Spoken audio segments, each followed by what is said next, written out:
Bonjour, donc je suis infirmière et maître d'enseignement à l'Institut et Haute École de la Santé La Source à Lausanne et doctorante en sciences de l'éducation à l'Université de Genève. Je m'intéresse particulièrement aux compétences professionnelles pour les métiers de la santé et du social, et mes champs de recherche se situent plus particulièrement dans ce qui est des sciences du travail et de la formation. Je propose de vous présenter une démarche pédagogique d'un programme d'éducation thérapeutique à l'intention de personnes qui ont une schizophrénie, programme qu'on a développé à Lausanne avec Jérôme Favreau en Suisse romande, dans les cantons de Fribourg et Vaud. Et je vais vous présenter comment non seulement nous avons conçu ce dispositif d'éducation thérapeutique comme un programme de formation standard, en fait, avec des bases, des choix de conception pédagogique, et puis également comment nous formons les professionnels à animer ce programme d'éducation thérapeutique.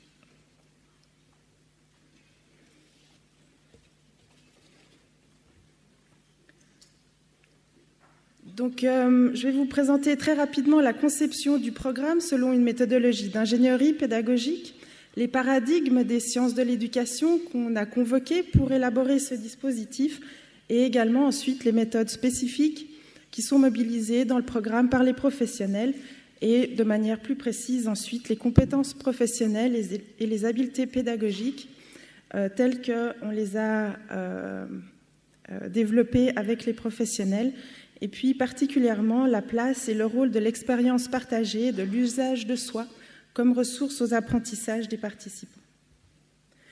Alors, une conception de programme pédagogique, celui du programme PEPS, qui est un programme d'émotion positive pour la schizophrénie, est basé selon une méthodologie d'ingénierie pédagogique. Donc, on part des éléments, des ingrédients de contenu, de savoir, à savoir pour ce programme le syndrome anédonie-apathie dans la schizophrénie, des éléments de contexte, c'est-à-dire où ce programme va prendre place. Chez nous, c'est dans la filière hébergement de Romandie.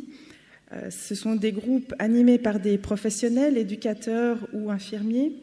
Et puis, actuellement, ce programme fait l'objet d'une étude randomisée financée par le Fonds national scientifique suisse. Et à cette étude randomisée, 2 études complémentaires s'intéressent aux compétences professionnelles. Les apprenants sont donc des personnes qui ont une schizophrénie et des symptômes négatifs dus au syndrome d'expression diminuée. Alors, tout d'abord, pour évoquer les 2 paradigmes des sciences de l'éducation que nous avons convoqués, tout d'abord, nous avons pris comme élément de départ de conception la théorie sociale, historique et culturelle du développement de Lev Vygotsky, qui a plus particulièrement étudié le développement et les apprentissages chez l'enfant, mais ses écrits, ses recherches ont été rapidement remobilisés en sciences de l'éducation et plus particulièrement en didactique professionnelle pour comprendre comment l'adulte apprend, mais également comment les formateurs accompagnent les apprentissages de l'adulte.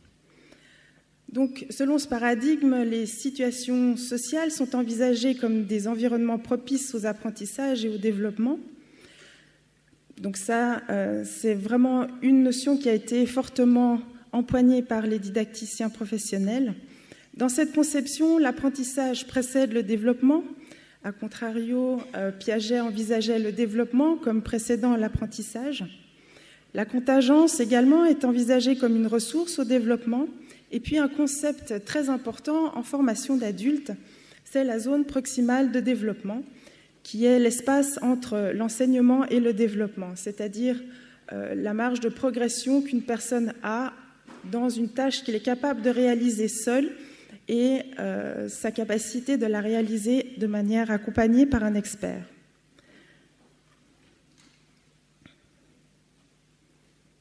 Lors des expériences effectuées en zone proximale de développement, la personne a la possibilité de généraliser et de comprendre autrement les expériences particulières, mais également de pouvoir remobiliser les connaissances théoriques dans des situations concrètes de sa vie quotidienne.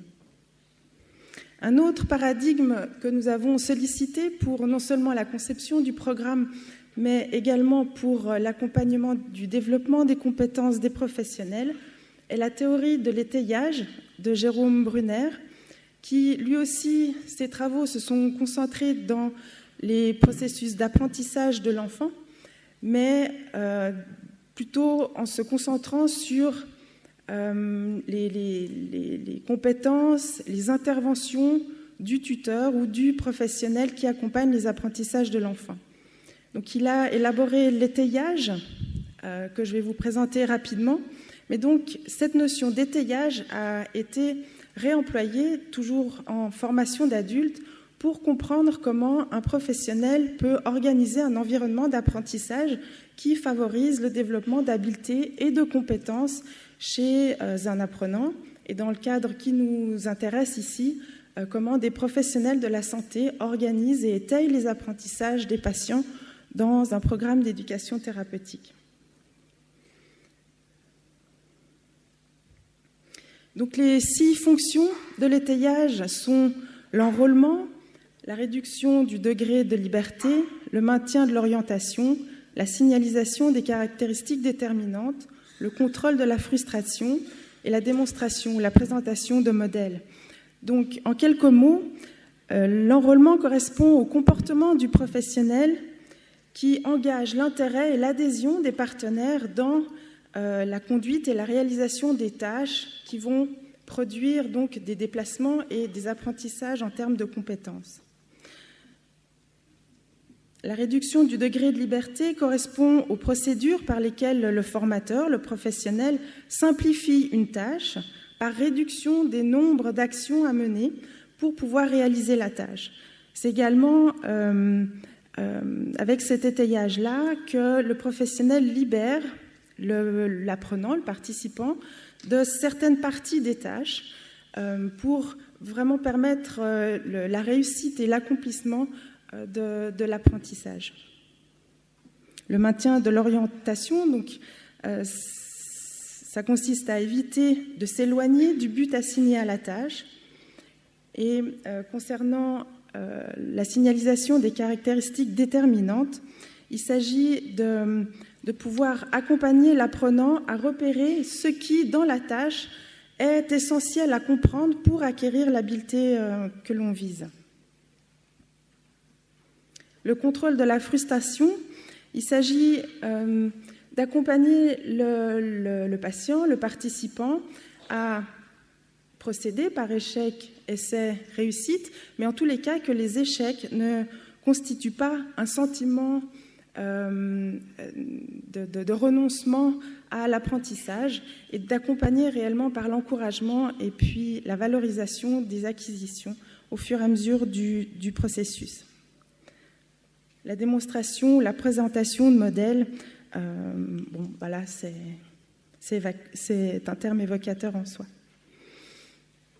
Un autre élément de conception, mais aussi de compétences professionnelles du point de vue pédagogique, nous l'avons convoqué auprès de l'apprentissage expérientiel chez l'adulte, courant qui a été fortement développé par Dewey et Kolb, et nous nous sommes particulièrement concentrés sur les études de David Kolb à propos de l'adulte apprenant. Il a mené des recherches qui montrent que l'adulte en situation d'apprentissage mobilise particulièrement 4 stratégies spontanément qui se combinent entre elles et donnent un certain style, un certain profil de la manière d'apprendre, un profil du fonctionnement cognitif de la personne qui apprend. Donc la connaissance, selon lui, est le résultat de la transformation de l'expérience en savoir.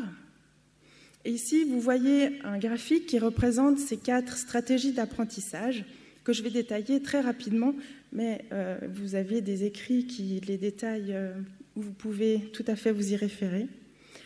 Donc l'expérience concrète, c'est une stratégie qu'une personne mobilise lorsqu'elle est en situation spontanée de vivre quelque chose qui attire son attention pour lequel il y a une nouveauté et il va avoir un rapport avec l'événement qui mobilise des sensations, des sentiments, des impressions. Il va développer une sorte de conscience de ce qui se passe. Et de ces sensations, il va en tirer des nouveaux savoirs.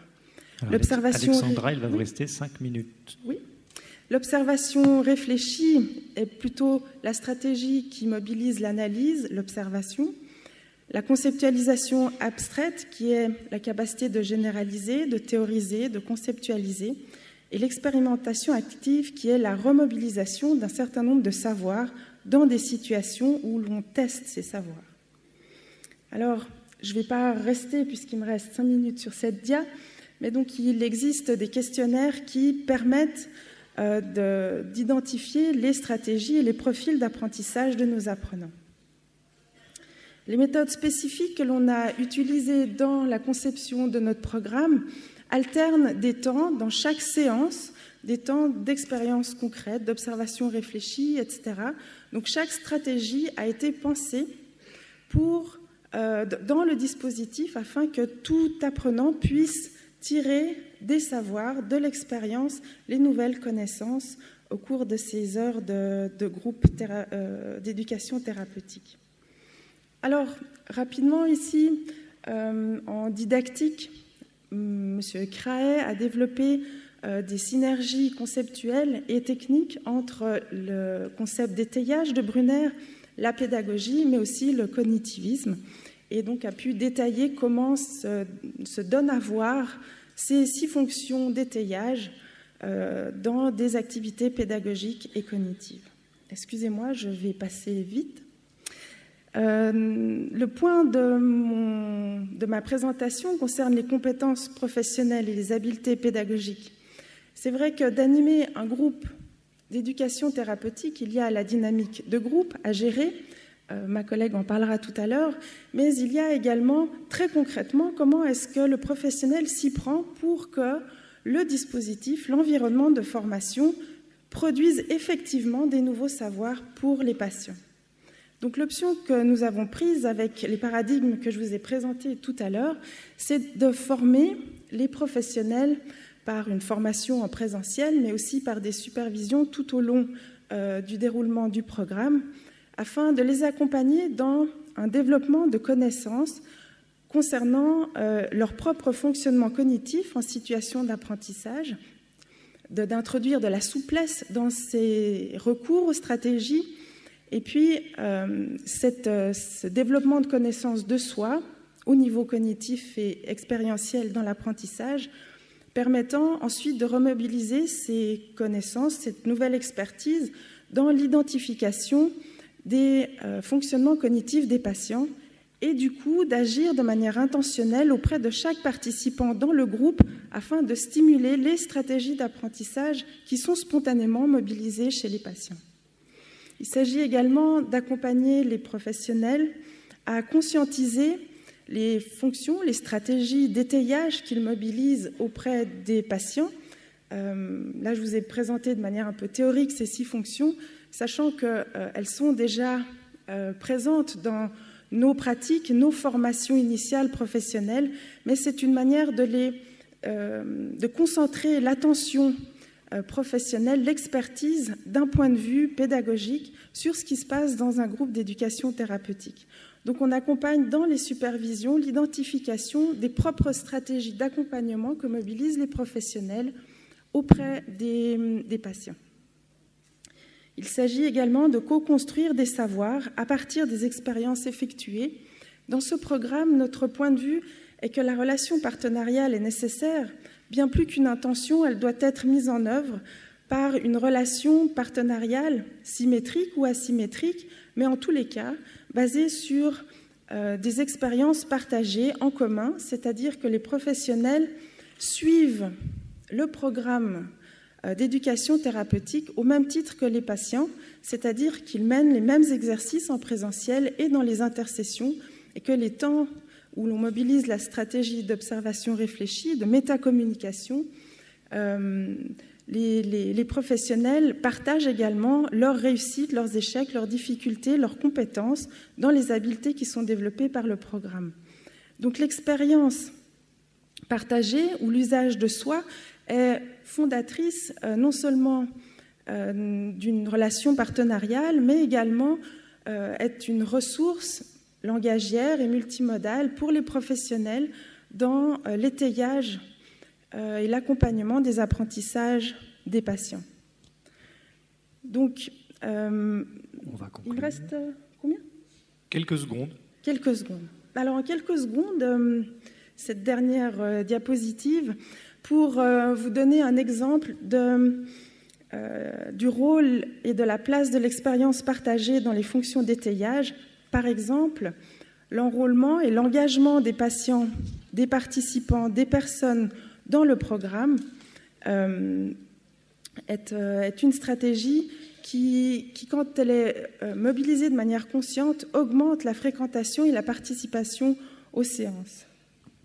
L'explicitation des indices pertinents dans une situation à partager est également un étayage très mobilisé par les professionnels lorsqu'ils partagent leurs propres expériences des exercices en intercession. Ils donnent à voir autour de la narration et du discours sur leur pratique quels sont les ingrédients de la compétence à développer par les patients. Et donc, c'est comme une sorte de stabilo dans la narration verbale des professionnels de ce qui y est à retenir dans un exercice ou dans l'apprentissage d'une compétence. Je m'arrête là ? Ouais. D'accord. Merci Alexandra, et on échangera peut-être tout à l'heure avec la salle